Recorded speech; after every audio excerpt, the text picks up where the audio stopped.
Hello and welcome back to the channel. Today we're going to be comparing the BMW X3 to the BMW 5 Series Touring, so stay tuned for this video. So if we start off with the X3, in the rear we've got 550 litres of boot space, seats folded, we've got 1600 litres. If we move over to the 5 Series, we've got 560 litres of boot space and 1700 litres of boot space with the seats folded. Both have electronic tailgates. I like how the rear lights on the X3 look like an X in the middle, and the back of the 5 Series more traditional BMW looks with the L's. Then sporting the 5 Series gets dual exhaust, that kind of trapezoidal, and the X3 we've kind of got circular shaped exhausts. So you join me inside the 5 Series. Straight away you've got the lower dash, a huge bonnet in front of you. The tech inside is very similar to what you get in the X3. You've got the heated seats, reversing camera, digital display, the mood lighting, high quality material throughout the cabin. You've got the panoramic roof in this car which helps with daylight. But jumping in straight away, it doesn't feel any different really from the X3. It's styled a little bit different. You've got different door handles here, and the door bins kind of go towards your knee a little bit. But everything's just as well built and high quality as you get in the X3. I'll pull off, this being rear wheel drive, so careful in ice and snow, but pulls off seamlessly just like the X3. Same 8-speed gearbox, same engine, 190 horsepower, 0 to 60 I think 7.2 seconds in this, and I think it's 7.3 or 4 in the X3, so they're really near makes no difference, it's same. Visibility at the front, very easy, nice, relatively short thin A-pillars even. You are aware of the size of this car. It does feel like a big boxy car, and you've got a huge Carvinist boot behind us. If you look behind, it just seems to go on forever in comparison. I'm just maybe used to the size of the X3 and I've jumped on this today. But side by side driving, they're very similar, both riding on 18-inch alloy wheels. The X3 is a little bit more comfortable, I would say. You can just feel that. This definitely feels like it picks up a little bit faster when you put the foot down. It definitely feels like a little bit of a more of a jolt.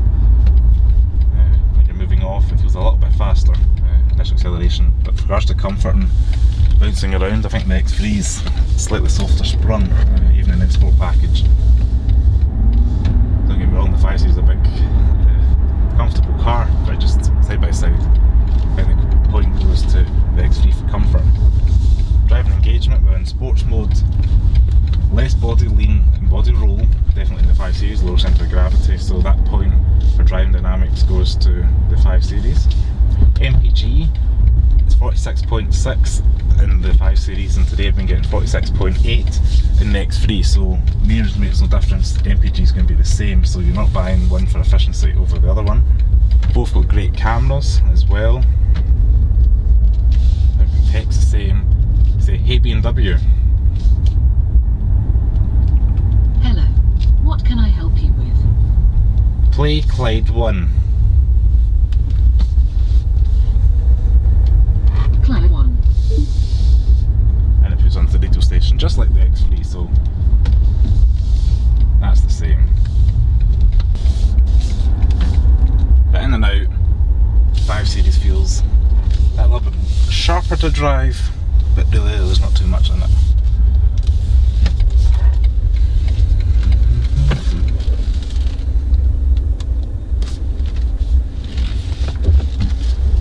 So you join me inside the X3. I apologise, it's a little bit dark, it just gets very dark very quickly.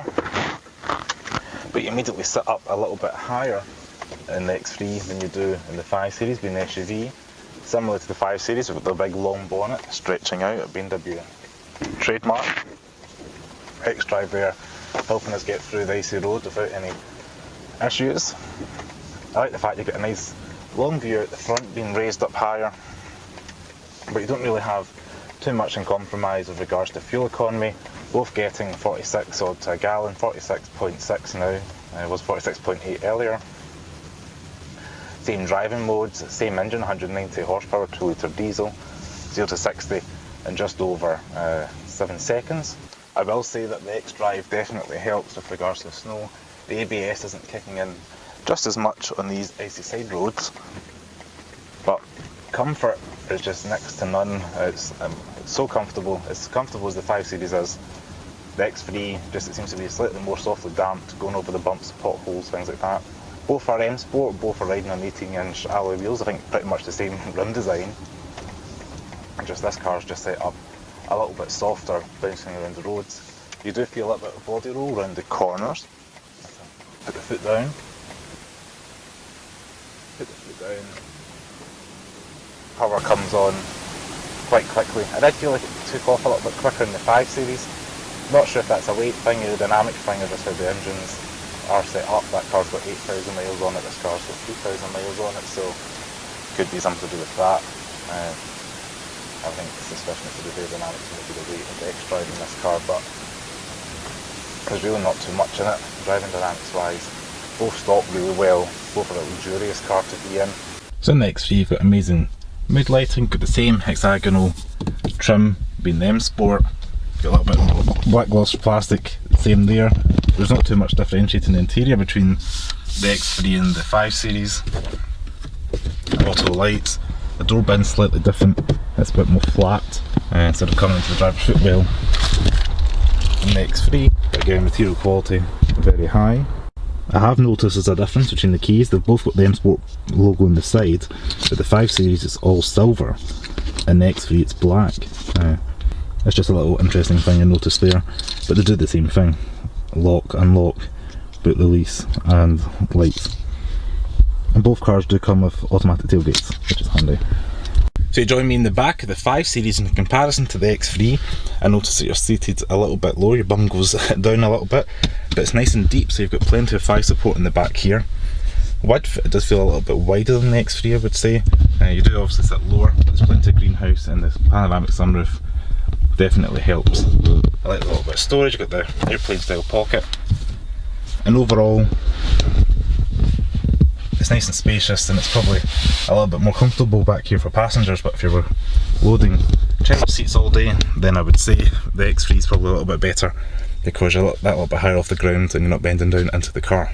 There's the back of the X3, as you can see, seat base a little bit shorter than in the 5 Series. Footwell a little bit more going on because you've got the higher transmission hump for the rear, but knee rim's good. There is no airplane style pockets, which is a bit annoying for passengers, but we do get charging ports again, USB-C down there, climate vents in the back. If you can, when the engine's on, you can control the temperature, direction of airflow. Same as the 5 Series, little cup holders. And overall, nice premium car feeling, and we've got a little X embossed in the emblem there to remind you it's an X vehicle. I'd say the rear cup holders a little bit easier to get in and out of in comparison to the 5 Series there, but I do miss out on the storage. And if you're a mum or a dad who had seats in, I think the little bit of raised ride height's going to be easier. And as you can see, it's those little flaps go in for the child seat. And the seat itself isn't as deep, so there's not as much knee room. I'm 5'11" as there is in the 5 Series, just coming straight out of that. There's not the same amount of knee room, but it is a nice quality place to be. You do get a good view from the view at front. If it was myself specking it, a glass roof just to help lighten up the dark black cabin. So in conclusion, between the BMW X3 and the BMW 5 Series Touring, what car's right for you? Well, as you've seen, due to economy, they're very negligible. You're going to go for the X3 if you want the height, maybe reason to get kids in and out, get the child booster seats in, it's a wee bit higher, which is ideal. If you want the most kind of load space, definitely go for the 5 Series. As you've seen, it's got 100 litres more with the seats folded. Ideal for dogs to jump in and out of. Technology is pretty much the same, they are spec sensitive, so it's really down to individual spec of the car. As you've seen, both have got the new gauges, they both got, you can speak to the BMW, and technology in it is incredible, and quality's there or thereabout. It's really down to driving preference. And if it was myself, I would go for the X3 just because I like the higher riding position, so you can see more out when you're on the road. But at the end of the day, it's really up to you, and there's not really a bad option between them. Hopefully you guys have enjoyed this comparison video anyway. So hopefully you guys have enjoyed this BMW X3 versus BMW 5 Series Touring video. If you like this video, please give it a thumbs up, subscribe to the channel below, and I'll see you next video. Thanks for watching. Ciao!